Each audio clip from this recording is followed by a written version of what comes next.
আসসালামু আলাইকুম প্রিয় শিক্ষার্থীরা, আমরা আজকে যে টপিকটা পড়ব সেটা হচ্ছে special use of some words and phrase. Words মানে হচ্ছে শব্দ আর ফ্রেজ মানে হচ্ছে শব্দের গুচ্ছ, অথবা যেটাকে বাংলা সেকেন্ড পেপার বইয়ে বর্গ বলা হয়। শব্দের বর্গ অথবা বর্গ বলা হয়। এটা আমাদের বর্তমান সিলেবাসে 3 নম্বর কোয়েশ্চেনে এটা এসে থাকে, এবং আগে শর্ট সিলেবাসে এই 10টা ওয়ার্ড থাকতো বক্সে। এই 10টা ওয়ার্ড থেকে 10টা ওয়ার্ড যথোপযুক্তভাবে বসানো লাগতো, এবং ওই 10টা ওয়ার্ড বসাইলে 5 দেওয়া হতো। 5 মার্কসের জন্য 10টা এই ওয়ার্ড এখান থেকে বসানো লাগে। এই যে এখানে টোটাল গুণে দেখবা টোটাল 10টা। আচ্ছা, আসি প্রথমে আমরা এগুলো নিয়ে আলোচনা করব। আর এখন ফুল সিলেবাসে আরও কিছু ওয়ার্ড আসতে পারে যেগুলো আমি এখানে লিখছি। এছাড়াও আরও ওয়ার্ড থাকতে পারে, যেমন আমরা টেস্ট পরীক্ষার কোয়েশ্চেনে দেখেছি এরকম কিছু প্রবাদ বাক্য টাইপসের বা ফ্রেজ টাইপসের কিছু জিনিস চলে আসছে। হ্যাঁ, যেমন এই লট অফ হইতে পারে, হ্যাঁ আরও অনেক হইতে পারে, ইচ্ছা মতো ওইখানে ওয়ার্ড দিতে পারে স্যাররা। তো প্রথমত যেগুলো মোস্ট কমন, যেগুলো সবসময় থাকে, ওগুলো আগে আমরা জেনে নিই। আমরা এদিক থেকে দেখি would rather, had better, have to, has to, had to. এই তিনোটা একসাথে লেখার কারণ হচ্ছে এই তিনোটার মধ্যে স্টুডেন্টরা কনফিউজড হয়ে যায়। আমি তোমাদের শর্টকাট কিছু জিনিস বলে দিব। উড রেদার অর্থ হচ্ছে বরং, এটা হচ্ছে বরং। এগুলো প্রত্যেকটার শিট, অর্থাৎ এই ফ্রেজ অ্যান্ড ওয়ার্ডসে তোমাদের শিট গ্রুপে দেওয়া হবে, এবং ওই শিটে আরও বিস্তারিত সুন্দর করে দেওয়া আছে। শিটটা দেখবা, আর হচ্ছে আমার এই ক্লাসটা জাস্ট রিমাইন্ডার হিসেবে রাখবা। শেষ দেখো, উড রেদার অর্থ হচ্ছে বরং। বরং অর্থ অনুসারে এটা বরং হবে। যেমন হচ্ছে যে সবচেয়ে বেশি আসে একটা লাইন হচ্ছে I would rather die than beg. আমি বরং মারা যাব দেন ব্যাগ। ভিক্ষা করা থেকে আমি বরং মারা যাব। তো উড রেদারের বৈশিষ্ট্য হচ্ছে গিয়ে, উড রেদার এক তো হচ্ছে বরং, এটা অর্থ। আরেকটা হচ্ছে যে এটাতে দেন থাকে। কি থাকে? দেন থাকে। আরেকটা হচ্ছে যে এটা তুলনা করে যে দুটো বিষয়ের মধ্যে তুলনা করে, এবং আরেকটা হচ্ছে একটি বিষয় গ্রহণ করা হয়। একটি বিষয় একটিকে গ্রহণ করে, অর্থাৎ দুটো বিষয় তুলনা করে একটিকে গ্রহণ করে। সবসময় যে দেন থাকবে তা না। যেমন ধরো এভাবেও থাকতে পারে যে আই কান্ট ওয়াক, আমি হাঁটতে পারতেছি না। ঠিক আছে, তাহলে আই ড্যাশ গো দেয়ার, তারপর ধরো কিছু একটা থাকলো। তাহলে আই উড রেদার গো দেয়ার, আমি হাঁটতে পারতেছি না, আমার বরং সেখানে রিক্সা দিয়ে যাওয়া উচিত বা গাড়ি দিয়ে যাওয়া উচিত বা কোনো একটা কিছু আছে। তার মানে এখানে কিন্তু দেন থাকবে না। এখানে এর আগে যে একটা হাঁটা, আর এখানে একটা যে কোনো একটা যানবাহনের নাম থাকবে।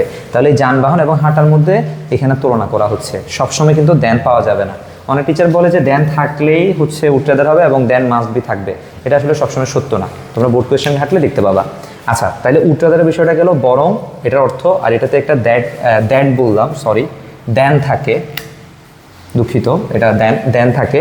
তারপর হচ্ছে তুলনা করে, এবং হচ্ছে যে দুটি বিষয়ের মধ্যে যে কোনো একটিকে গ্রহণ করা হয়। তাহলে উড রেদার গেল, উড রেদারটা আমি মুছে দিচ্ছি। এবার আসি আমরা হ্যাড বেটার, যেটা করবো সেটা মুছে দিচ্ছি। এরপর হচ্ছে হ্যাড বেটার। হ্যাড বেটার এটার অর্থ হচ্ছে অনেক কিছু হয়, বরং ভালো হবে, উচিত হবে। তোমরা জাস্ট একটাই মাথায় রাখবা, সেটা হচ্ছে উচিত। উচিত অর্থটা মাথায় রাখবা। কেন জানো? কারণ হ্যাড বেটার যেখানে বসবে এখানে মনে মনে তোমার শুট বসাইলে দেখবা উত্তর মিলে যাচ্ছে।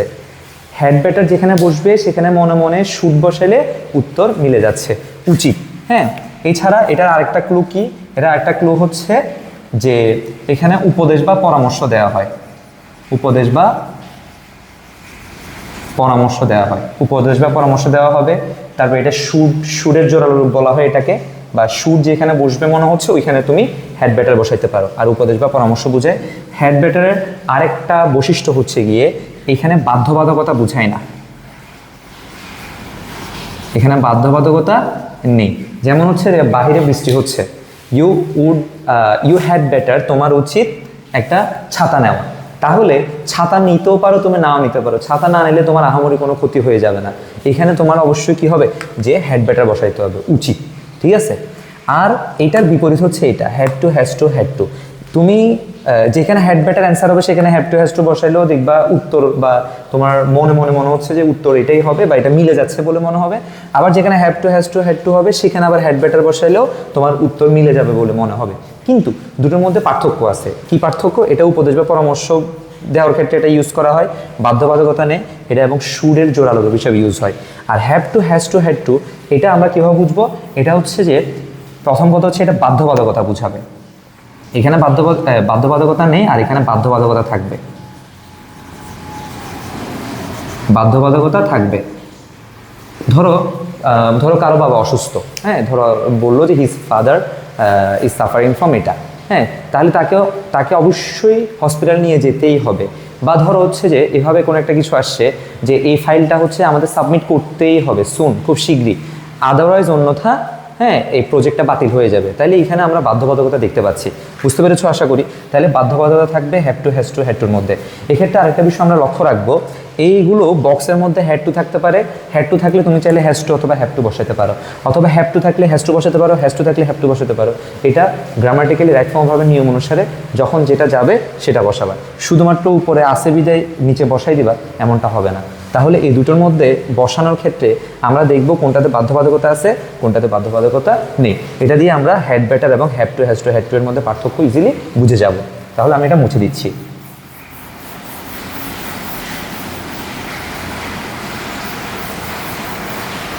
এবার হচ্ছে ইট। ইট তো আমরা জানি, ইট হচ্ছে এটা, ইটের অর্থ এটা। আর ইটের পরে সবসময় ভার্ব যেটা হবে সেটা হচ্ছে সিঙ্গুলার হবে, ভার্ব যেটা হবে সেটা সিঙ্গুলার হবে। এইভাবে আমরা ইটটা বুঝে যাব। আর দেয়ার কি হবে? দেয়ারের পরে ভার্ব যেটা হবে সেটা সিঙ্গুলার হইতে পারে, প্লুরাল হইতে পারে, কিন্তু দেয়ারের পরে মূলত হচ্ছে যে একটা সাবজেক্ট থাকবে। দেয়ারকে এই জন্য বলা হয় ছদ্মবেশী সাবজেক্ট, ডিসগাইজ সাবজেক্ট বলা হয়, কারণ দেয়ার আসলে সাবজেক্টের জায়গায় বসে থাকলেও, সাবজেক্ট হিসেবে বসে থাকলেও মূলত এটা আসলে সাবজেক্টের ভূমিকাটা পালন করে না। সাবজেক্টের ভূমিকাটা পালন করে এর ভার্বের পরে থাকা শব্দটা। তাহলে ভার্বের পরে থাকা শব্দ অনুযায়ী এই ভার্বটা হয়ে থাকে। এটা সিঙ্গুলার হলে এটাও সিঙ্গুলার, এটা প্লুরাল হলে এটাও প্লুরাল। কীরকম দেখো, ধরো এখানে ধরো দেয়ার বসার কথা, দেয়ার আর মেনি বয়েস, তাহলে এখানে দেয়ার হবে, আমরা এটা জানি, এটা স্পেশাল ইউজের এখানে। তাহলে দেখো মেনি বয়েসের জন্য আর হচ্ছে, আর এভাবেও তো হতে পারে দেয়ার ইজ আ বয়, তাহলে এখানেও দেয়ার আছে, এখানে আ বয় আছে, এই জন্য এখানে ইজ হচ্ছে। আশা করি বুঝতে পেরেছো যে মূলত এর পরবর্তী ওয়ার্ড বা ওয়ার্ডসমূহ সাবজেক্ট হিসেবে কাজ করে। তাহলে আমরা এই সিস্টেম ধরে আমরা মূলত এই দুটোর মধ্যে পার্থক্য আশা করি বুঝে যাব। আর দেয়ারের একটা বৈশিষ্ট্য হচ্ছে, দেয়ার কখন কেমনে বুঝবা দেখো, দেয়ারের একটা বৈশিষ্ট্য হচ্ছে গিয়ে, দেয়ার সাধারণত দেখবা যে পুরোনো দিনের কোনো ঘটনার ক্ষেত্রে, পুরোনো দিনের ঘটনার ক্ষেত্রে এটা ইউজ হয়, পুরোনো দিনের ঘটনা, অথবা এখানে যেখানে সেখানে অর্থে ইউজ করা হয়। হ্যাঁ, এই হচ্ছে বিষয়। তাহলে আমরা এটা মাথায় রাখবো, দেয়ারের বিষয়টা। আশা করি সবাই বুঝতে পেরেছো। এরপর হচ্ছে what dot dot like, what does look like. সবচেয়ে ইজি মনে হয় সবার কাছে এই দুইটাই। হ্যাঁ, তো তারপরে এই দুটার মধ্যে অনেকে ভুল করে ফেলে, কারণ একটা জায়গায় আরেকটা বসা দিলে মনে হয় উত্তর হয়ে গেছে। এটা একদম ইজিলি মনে রাখবা, শর্টকাট কিভাবে, এটা হচ্ছে দেখা যায় না এমন বিষয়ের ক্ষেত্রে এটা ইউজ করা হয়, এবং এটা হচ্ছে গুণবাচক বিষয়, গুণবাচক বা অনুভূতি, এটা অনুভূতির ক্ষেত্রে ইউজ করা হয়। হোয়াট ডট ডট লাইক, যেমন বলবে যে আমাদের স্কুলে একজন নতুন প্রিন্সিপাল এসছে, আমাদের কলেজে একজন নতুন প্রিন্সিপাল আসছে, হোয়াট হি লাইক, সে কেমন, হ্যাঁ, বা হোয়াট হি লাইকস এরকম হতে পারে, সে কেমন, অর্থাৎ সে কেমন মানে কি, এখানে হচ্ছে তার গুণ বোঝাচ্ছে। হ্যাঁ, তারপরে ধরো যে আমি হচ্ছে ট্রেন জার্নি করেছি, তাহলে এটা কেমন দেখায়, অর্থাৎ এটা ট্রেন জার্নির অনুভূতিটা জানতে চাচ্ছে, তখন হচ্ছে এগুলো হবে। আর হোয়াট ডাজ লুক লাইকের ব্যাপারটা কি, হোয়াট ডাজ লুক লাইক হচ্ছে যে এমন কিছু যেটা দেখা যায়, ধরা যায় বা ছোঁয়া যায়, ধরা যায়। কীরকম, এটা হচ্ছে যে যেমন বলা হবে যে এলিগেটর কেমন, এরকম কোয়েশ্চেন আসছে বোর্ডে তোমরা দেখছো, হাতি কেমন, ডাইনোসর কেমন, এই ধরনের বিষয়গুলো। তার মানে এগুলোর ফিজিক্যাল স্ট্রাকচারের কথা বোঝাচ্ছে, ফিজিক্যাল স্ট্রাকচার থাকবে এটার। হ্যাঁ, ফিজিক্যাল স্ট্রাকচার বোঝায়, ফিজিক্যাল স্ট্রাকচার বোঝায় এই হোয়াট ডাজ লুক লাইকের ক্ষেত্রে। আশা করি দুটার মধ্যে পার্থক্য বুঝছো এবং আর কখনো ভুল হবে না। আচ্ছা, আমরা এরপরে ওগুলোতে যাচ্ছি, আমি মুছে দিচ্ছি। as soon as, let alone, be born বা was born। as soon as মানে যেই মাত্র, বা কোন একটা কিছু যখন, বা শীঘ্রই বোঝায়, যদিও এটা দুটো অর্থ আছে। as soon as কখন বসে দেখো, as soon as বসবে হচ্ছে যে দুটো ঘটনা এখানে একসাথে ঘটবে, দুটো ঘটনা একসাথে ঘটবে, এখানে দুটো ঘটনা একসাথে ঘটে। অ্যাজ সুন এর ক্ষেত্রে। আবার অ্যাজ সুন অ্যাজ আরেকটা স্ট্রাকচারে বসে, সেটা হচ্ছে অ্যাজ সুন অ্যাজ পসিবল থাকে। এই পসিবল থাকলে তখন অ্যাজ সুন অ্যাজ, এটা ইজিলি আরও বোঝা যায় যে কীভাবে অ্যাজ সুন অ্যাজ হবে।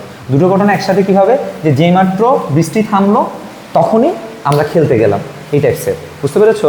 তাহলে as soon as rain, the rain stops, অথবা ইট স্টপস রেইন, আমরা বাইরে চলে গেলাম, we go out for playing, বা এই টাইপসের, বা প্লেয়িং ফুটবল, এই টাইপসের কিছু একটা। আশা করি সবাই বুঝতে পেরেছো। এবার চলো লেট এলান দেখি। লেট এলান অর্থ হচ্ছে যে দূরের কথা। লেট এলান অর্থ কি? এটা অর্থ হচ্ছে দূরের কথা, দূরের কথা। এখানে হচ্ছে যে কি, এখানে দূরের কথা, এখানে অসম্ভব কল্পনা করা হয়, যে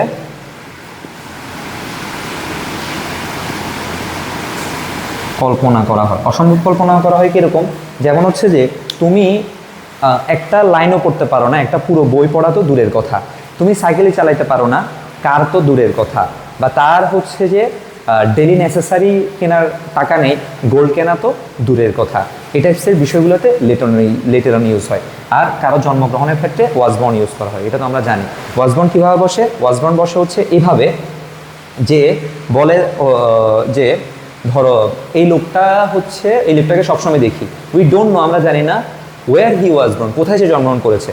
অথবা কোনো বিখ্যাত কবি সাহিত্যিকের নাম থাকবে, কাজী নজরুল ইসলাম, রবীন্দ্রনাথ ঠাকুর, জীবনানন্দ দাশ, এই টাইপসের কবি সাহিত্যিকের নাম থাকবে, এরপরে তার জন্ম সন দিয়ে লিখবে যে হি ড্যাশ ইন এত সালে, তাহলে তুমি তখন ওয়াজ বর্ন বসাই দিবা। আশা করি এটা বুঝতে পেরেছ। এই হচ্ছে ফ্রেজ অ্যান্ড ওয়ার্ডস অ্যান্ড ফ্রেজের মধ্যে যে 10টা ওয়ার্ড কমনলি সবসময় আমরা দেখতে পাই।